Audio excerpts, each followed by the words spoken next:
मध्य प्रदेश के रीवा में कृषक सम्मेलन जारी है। सीधे दिखाते हैं आपको लाइव तस्वीरें। बसावन मामा गोवंश वन विहार के इस गौरवमय कार्यक्रम में हमारे बीच भारत के यशस्वी गृह मंत्री श्रीमान अमित शाह जी मौजूद है। जोरदार अभिनंदन करें माननीय अमित शाह जी के लिए। सच में हमारे बीच हमारे नेता मौजूद हैं और उनके प्रत्येक काम के मामले में कैसी कैसी रुचि है, कई मामलों में मुझे भी और नई जानकारी आती रहती। आज जब यहाँ गौशाला का भ्रमण कर रहे हैं और भाई साहब ने कहा कि वो स्वयं 35 साल पहले जैविक खेती का अपना प्रयोग करके सफलतापूर्वक अपना कॉन्फिडेंस भी के साथ इस बड़े प्रोजेक्ट के मन में जैसा हमारा सबका भाव है, जोरदार अभिनंदन करें। सच में आज उनका ये रूप मुझे देखकर आनंद आ गया। माननीय उप मुख्यमंत्री राजेंद्र शुक्ला जी जिनके प्रयास से ये शासकीय गौशाला प्रारंभ हुई, ये नया प्रकल्प प्रारंभ हुआ। इस अवसर पर माननीय हमारे प्रदेश के अध्यक्ष श्रीमान हेमंत खंडेलवाल जी हमारे बीच। हेमंत जी भी लगातार ऐसे गौशाला और बहुत सारे काम जैविक खेती के करते हैं। उनका भी विविध रूप है, बहुरंगी। उनकी अपनी उनके व्यवस्थाओं के आधार पर स्कूल का, गौशालाओं का, दूध उत्पादन का, फूड पार्क का, एग्रीकल्चर सेक्टर में काफी रुचि रखते हैं हेमंत जी। माननीय डॉक्टर महेंद्र सिंह जी हमारे प्रभारी और सारे जनप्रतिनिधि, जोरदार अभिनंदन कर दे। समय की कमी है, मैं ज्यादा न बोलते हुए माननीय गृह मंत्री जी को बुलाऊंगा। उसके पहले 2-3 मिनट में अपनी बात खत्म करूंगा। हमारा सबका माननीय प्रधानमंत्री श्रीमान नरेंद्र मोदी जी का जोरदार अभिनंदन करें, जिनके आशीर्वाद के बाद हमारे अपने सरकार के गठन के साथ हमारे माननीय गृह मंत्री जी, माननीय प्रधानमंत्री जी लगातार नवाचार को, अच्छे कामों को प्रोत्साहन दे रहे हैं। और खासकर ये बताना चाहूंगा, हमारे प्रदेश के अंदर किसानों की आय बढ़ाने के लिए, दूध का उत्पादन बढ़ाने के लिए भी बनासकांठा से नेशनल डेयरी डेवलपमेंट बोर्ड और आप सहकारिता मंत्री भी हैं, इस नाते से किसानों की आय खेती की फसल से तो बढ़ना ही चाहिए, लेकिन दूध उत्पादन भी बढ़े और दूध उत्पादन के आधार पर घर घर व्यक्ति के जीवन में सुख समृद्धि आए। इसलिए दूध और दुधारू पशु, देसी पशु जिनके आधार पर हमारे गोवंश से हमारी खेती का भी रकबा सुधरे, खेती की आय भी बढ़े, ऐसे उद्देश्य के लिए हमारी सरकार ने नेशनल डेयरी डेवलपमेंट बोर्ड के माध्यम से MOU किया और दूध उत्पादन में भी पशु जिनका दूध ज्यादा उत्पादन होता है ऐसे कई काम बढ़ा रहे हैं। जब हम गौशाला बढ़ा रहे हैं तो घर घर गोपाल, जिनके घर गाय वो गोपाल, इसलिए गोपाल कृष्ण भगवान की हमने प्रयास किया कि गौशालाओं के अलावा घर घर दूध का उत्पादन बढ़ाना चाहिए, उनको अपनी दूध की सही दाम मिलना चाहिए और उन्नत पशुओं की नस्ल घर घर पहुंचना चाहिए। इसलिए आपने कहा था पिछली बार 2024 दिसंबर में कि अभी राज्य में 9% दूध का उत्पादन होता देश के आधार पर। आपके आशीर्वाद से 5 साल में इसको 20% तक ले जाएंगे, 20% तक। जोरदार अभिनंदन करें, ये बड़ा संकल्प है, लेकिन आपके आशीर्वाद से पूरा होने वाला है। 1 साल के अंदर पिछले साल तक राज्य में हम 9000 लीटर दूध का उत्पादन करवा रहे थे, लेकिन अभी अभी आंकड़ा आया है पशुपालन विभाग के द्वारा, अभी हमने 12000 लीटर दूध का प्रति दुग्ध संघ हमारे पास ये आंकड़ा आया है। 25% खरीदने के आधार पर बढ़ा है, लेकिन इसको 20% तक ले जाना है। और ये निराश्रित गौ माताएं जिनमें 33 करोड़ देवी देवता का वास होता है, ये दर दर क्यों भटके? वास्तव में इसका सारा प्रबंधन करने के लिए हमने नगरीय निकायों में नगर पालिका, नगर निगम, नगर पंचायत प्रत्येक गौशाला को 20 रुपया प्रति गौमाता के बजाय 40 रुपया प्रति गौमाता करने का निर्णय किया है। ऐसे कई और निर्णय मैं बता सकता हूं, लेकिन आज समय की कमी है। आज तो मन आनंद से भरा हुआ है। अटल बिहारी वाजपेयी जी की जयंती है। जोरदार अभिनंदन करें अटल बिहारी वाजपेयी जी के लिए, जिनके कारण मध्य प्रदेश को गौरव हुआ, दुनिया का सबसे बड़ा लोकतंत्र गौरवान्वित हुआ और हमारी जनसंघ से लेकर भारतीय जनता पार्टी की यात्रा विश्व की सबसे बड़ी पार्टी माननीय अमित जी के नेतृत्व में आपके अध्यक्षीय कार्यकाल में हुई थी। तो मैं आज आपको केवल राज्य के 2 हिस्से, एक ग्वालियर में अटल जी के जन्म स्थान पर 2 लाख करोड़ से ज्यादा के अलग अलग प्रकार के उद्योग धंधों का भूमि पूजन किया और युवाओं को रोजगार दिलाने के लिए, गरीबों की जिंदगी बेहतर करने के लिए, किसान और महिला की जिंदगी बेहतर करने के लिए एक बड़े प्रोजेक्ट का वहां आपने शुभारंभ किया और यहाँ गौशाला के अंदर हमको प्रोत्साहन देने आए। जोरदार अभिनंदन करें। मध्य प्रदेश की धरती पर मैं आपका स्वागत करता हूं, अभिनंदन करता हूं और लगातार आपका ये मार्गदर्शन मिलता रहेगा। इसी उम्मीद के साथ आपका लिए हमारे पास तो एक और बड़ा प्रोजेक्ट है। अगला वर्ष हमारा किसान कल्याण वर्ष है, कृषि उत्सव वर्ष के रूप में मनाने वाले हैं। माननीय भाई साहब, आपके मार्गदर्शन में मध्य प्रदेश सरकार अपने राज्य के किसानों की बेहतरी के लिए और बड़ा संकल्प करने वाली है। पुनः आपका वंदन, अभिनंदन। बोलिए भारत माता की।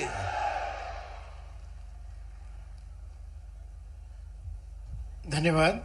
अब एक वीडियो फिल्म का प्रदर्शन होगा जिसका मूल विषय है बसामन मामा गौवंश, वन्य विहार एवं प्राकृतिक खेती।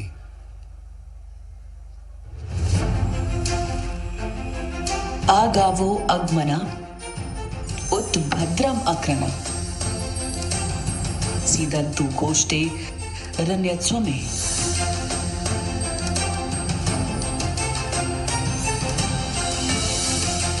हे गौ माताओं, आप सुखपूर्वक गौशालाओं में निवास करें और अपने अस्तित्व से हमारी समाज, हमारी कृषि और हमारे जीवन को समृद्धि प्रदान करें।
में पाए जाते हैं।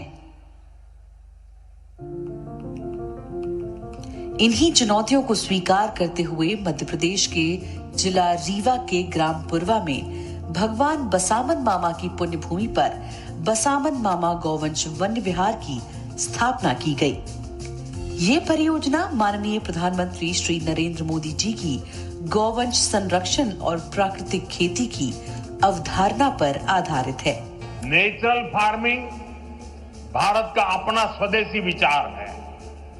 ये हमने कहीं से इंपोर्ट नहीं किया है, यानी हमारी ट्रेडिशन से जन्मा है। हमारे पूर्वजों ने तपस्या करके इसको तैयार किया है और ये हमारे पर्यावरण के अनुकूल है। और माननीय गृह मंत्री श्री अमित शाह जी द्वारा प्रतिपादित आत्मनिर्भर भारत और प्राकृतिक खेती की सोच को व्यवहारिक धरातल पर साकार करती है। मैंने तो तय किया है मेरे बाकी का जीवन वेद, उपनिषद और प्राकृतिक खेती के लिए खर्च करूं। ये प्राकृतिक खेती ये इस प्रकार का एक वैज्ञानिक प्रयोग है जो कई प्रकार के फायदे।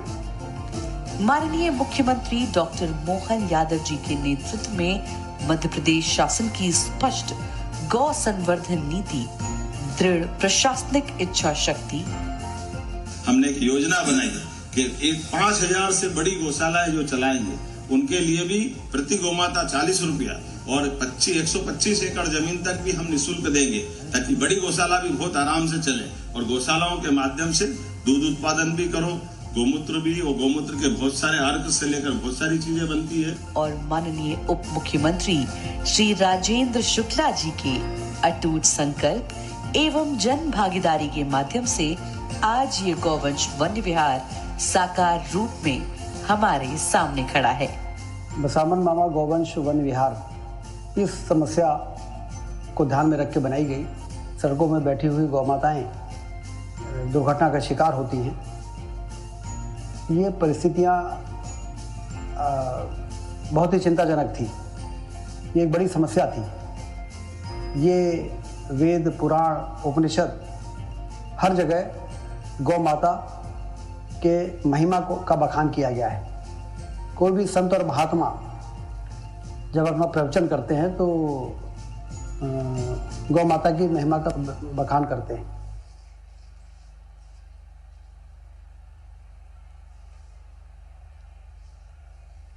अब विनम्र निवेदन स्वीकार करें। हमारे आज के कार्यक्रम के मुख्य अतिथि माननीय अमित शाह जी से हमारा विनम्र आग्रह है कि वे दो ऐसे प्रगतिशील कृषकों को जिन्होंने प्राकृतिक तरीके से खेती कर कुछ नए अध्याय जुड़े हैं, श्री विवेक सिंह भदौरिया, पिता श्री राज ललन सिंह, दुबहा सिरमौर, कृषि विकास एवं किसान कल्याण विभाग रीवा, जिनका रकबा 2 एकड़ प्राकृतिक फसल गेहूं एवं सब्जी उत्पादन संकल्प पत्र माननीय गृह मंत्री महोदय के हाथों से जोरदार तालियां बजाकर अभिनंदन करें।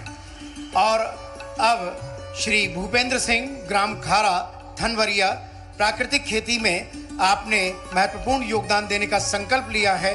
ये संकल्प पत्र माननीय गृह मंत्री महोदय के कर कमलों से उनके हाथों तक।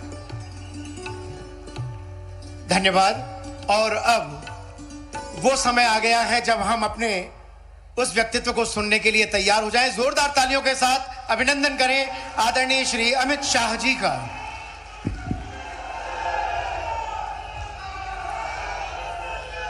मेरे साथ बोलिए, भारत माता की। अरे भाई, विंध्य की धरती पर ऐसी आवाज क्यों है?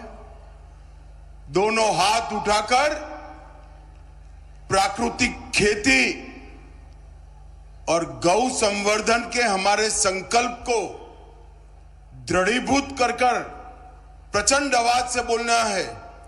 दोनों हाथ उठाइए जरा,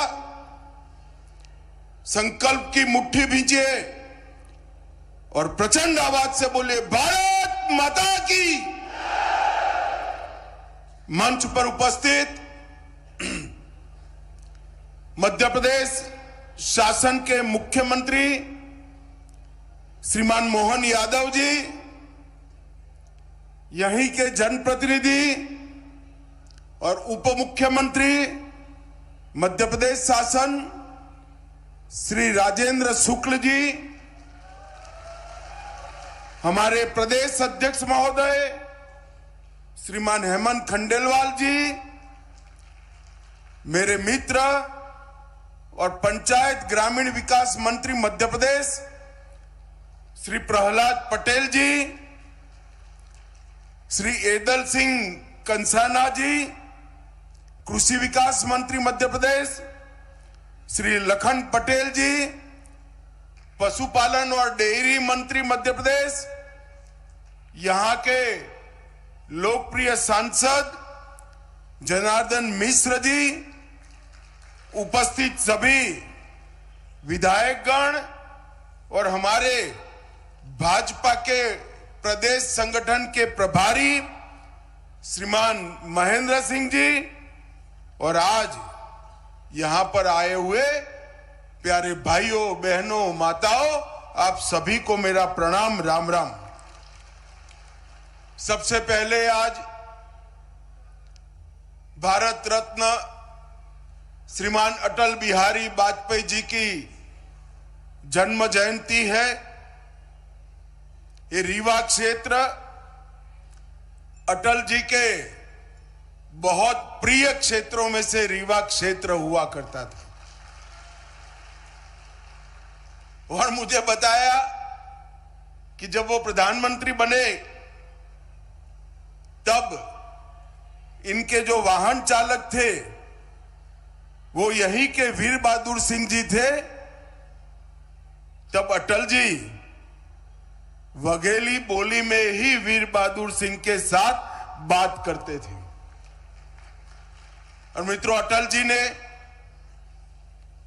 न केवल भारतीय जनता पार्टी, पूरे देश के सार्वजनिक जीवन में शुचिता को बड़ा महत्व दिया, पारदर्शिता को बड़ा महत्व दिया।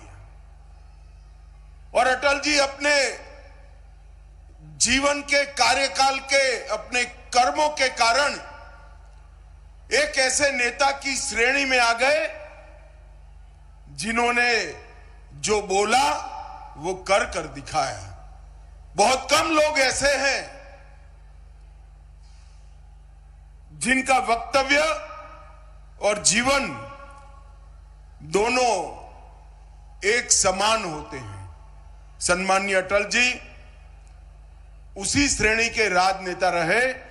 मैं मनपूर्वक अटल जी को श्रद्धांजलि देकर मेरी बात की शुरुआत करना चाहता हूं। आज मध्य प्रदेश का रीवा क्षेत्र सहन एक विकसित क्षेत्र में बढ़ रहा है। आज एशिया का सबसे बड़ा सोलर प्लांट हमारे रीवा में, रीवा से प्रयागराज हो या जबलपुर, बहुत अच्छी 4 मार्गीय सड़कों का विकास हुआ है। और अभी मैंने उतरते वक्त मोहन जी को पूछा कि भैया देर हो जाएगी तो उड़ पाएंगे क्या? तो मोहन जी ने कहा रीवा का एयरपोर्ट अब 24 घंटे विमान लेकर दिल्ली जा सकता है। अनेक चीजें हैं जो बताने लायक है, मगर समय हमें परमिट नहीं करता है। मित्रों, आज मुझे उप मुख्यमंत्री साहब मिलने आए थे।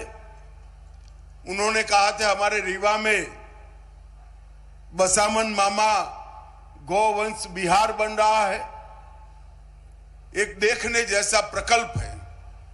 मैंने उनको बताया था कि मैं जब भी मध्य प्रदेश आऊंगा जरूर रीवा आकर बसावन मामा गौवंश प्रोजेक्ट को देखूंगा। और आज मैं जाकर देख कर आया,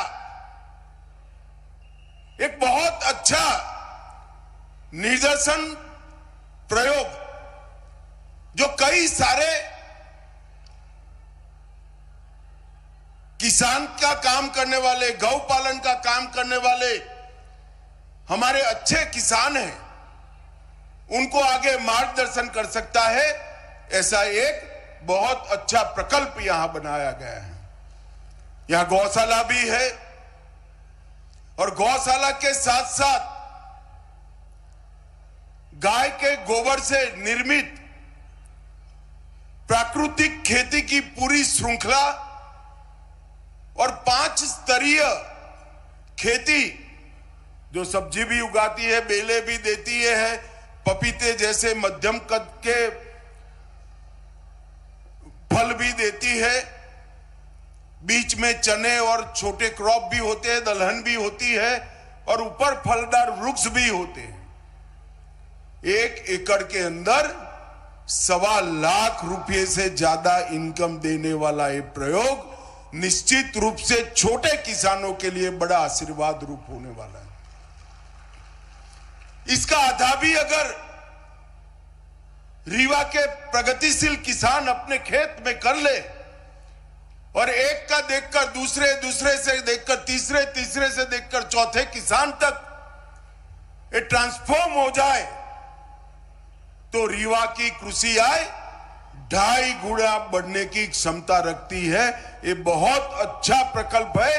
किसानों को यहां लाकर इसका निदर्शन, प्रगतिशील किसानों को लाकर इसके निदर्शन का प्रयोग करना चाहिए। यहां पर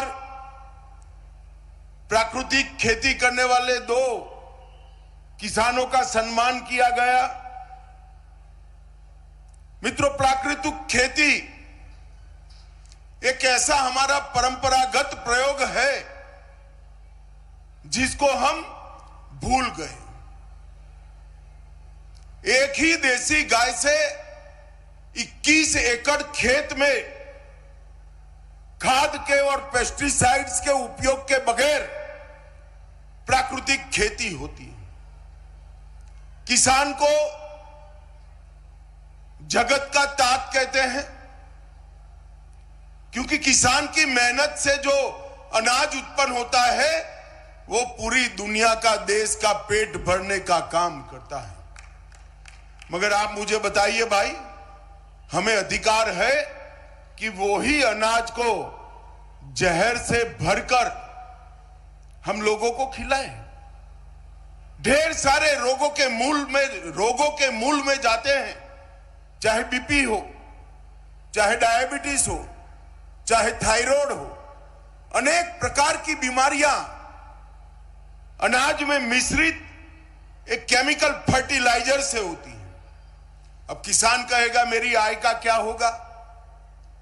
मगर प्राकृतिक खेती एक ऐसा प्रयोग है जो गौ माता के गोबर और मूत्र के उपयोग से, छोटी छोटी प्राकृतिक चीजों की मिलावट से एक ऐसी व्यवस्था बनती है जो किसान की आय को भी कम नहीं करने देती और उनकी उपज शुद्ध होती है।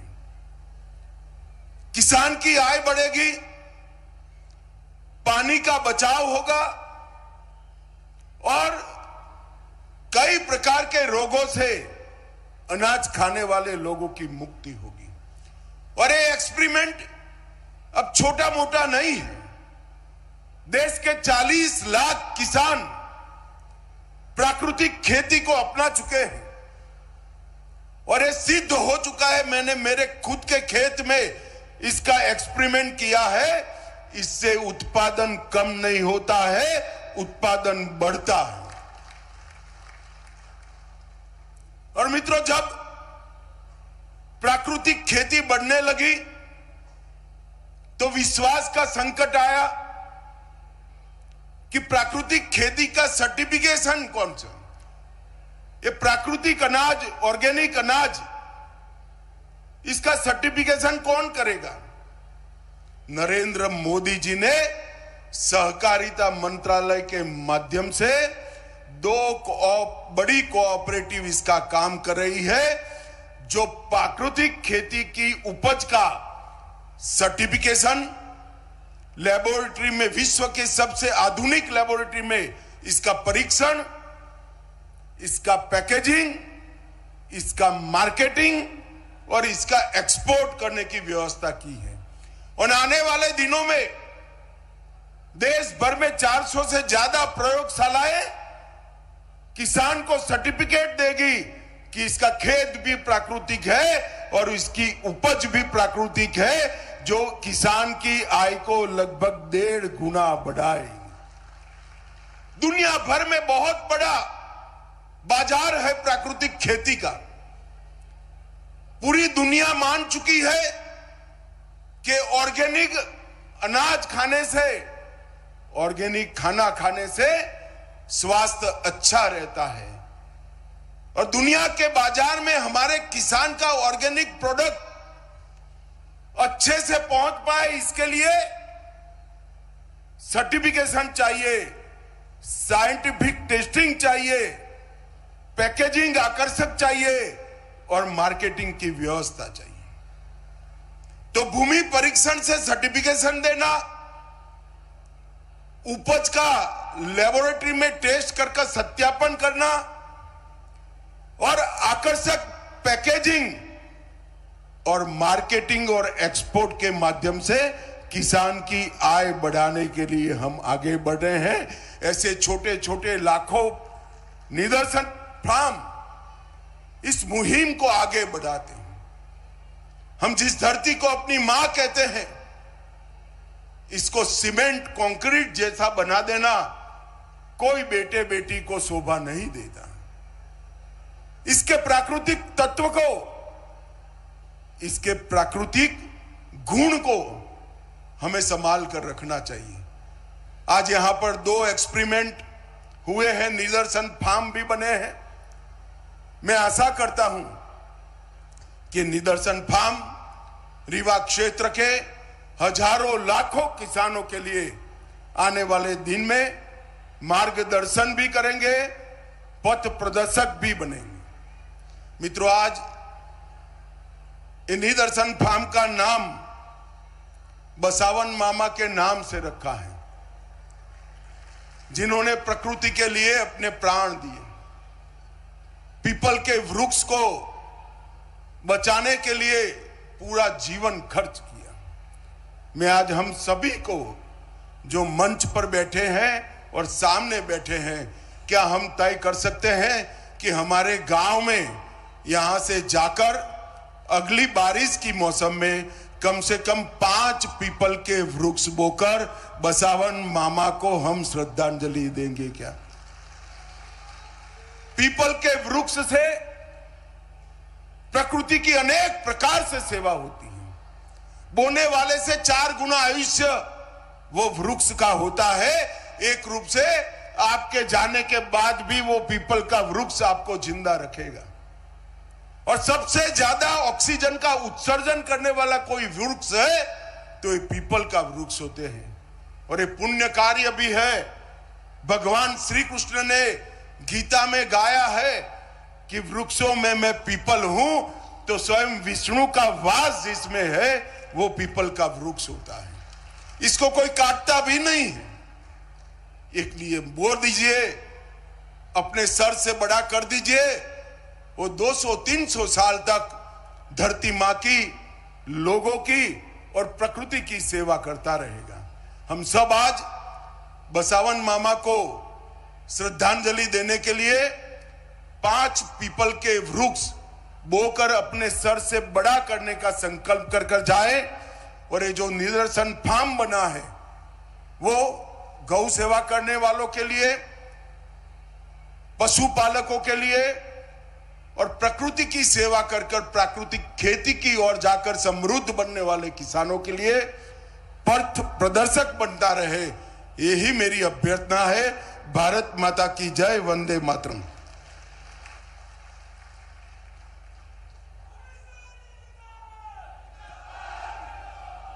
बहुत बहुत धन्यवाद माननीय गृह मंत्री महोदय।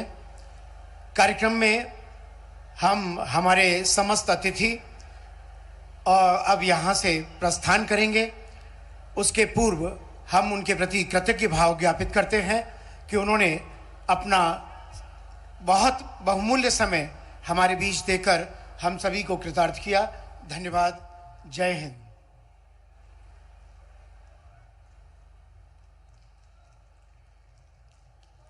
हाथ ऊपर उठाकर कहिए, भारत माता की।